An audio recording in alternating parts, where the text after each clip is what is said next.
Hi, I'm April, and I'll be presenting on social media and mental health.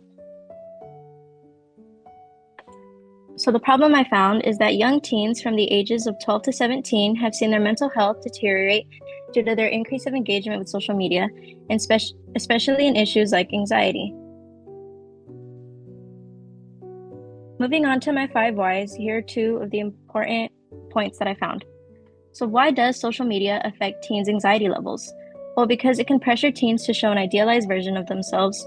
And why do they have a higher sensitivity to social validation? Because they can spend too much time on social media, or their algorithms have gained enough data to add content that triggers one's anxiety.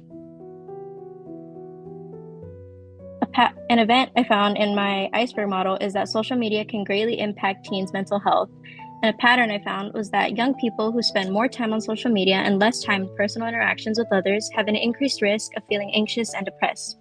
A structure is social media affects people's social anxiety so much that they find it easy to sit behind a screen. And my mental model is that social media greatly impacting oneself can lead to deteriorating mental health.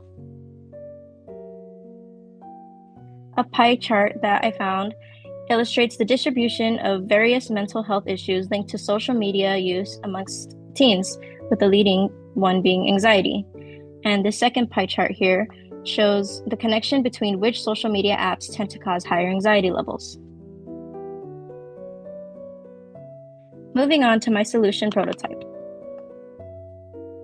So I created a website called The Light Room. Usually people tend to use the term dark room as a metaphor for anxiety. It's like you're trapped in a dark room and unable to find the exit. I wanted the name of my website to, in a way, sort of reflect on that and be the opposite. I wanted to make a website that people could go to look for easier everyday solutions. This website looks into key statistics that I found, but I already showed you that. Now what I'd like to show you is finding everyday solutions. So finding hobbies to take up more time in your day can help you get off of social media and hence help lessen the influence it has on you. Art is one of the best hobbies you can have. Things like poetry, painting, or drawing can help you in expressing yourself as well as coping with emotions. The famous painting, The Scream, made by Edvard Munch, is a great example of how anxiety can be expressed through art. And my personal favorite would be crocheting. Crocheting is a great way to relieve stress. Its repetitive motions can be calming and help distract anxious thoughts. It also gives a sense of accomplishment and a boost of self-esteem when creating something. And here are some of my works.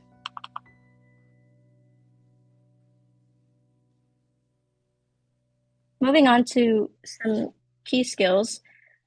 Some key skills I learned were technical and research skills. I learned technical skills through creating the prototype of my website and wireframing it. And I bettered my research skills by learning how to find keywords and phrases and articles and study cases to efficiently find information. Two key concepts I learned about were influence and how easily something like social media can take a toll on you, as well as how social structures can add on to that and worsen your mental health as a whole. For my self-reflection, so how I have changed, more awareness. I've become more aware of how widespread teens' poor mental health really is and how easily it can be affected. A challenge that I faced, what was my main challenge, you may ask? It was definitely learning how to design my prototype, considering I'd never really done something like designing a website before. And finally, this can make an impact by hopefully making teens and parents more aware of anxiety, depression, and mental health in general, as well as giving some solutions to help on an everyday basis. I hope you enjoyed watching my presentation, and thank you for listening.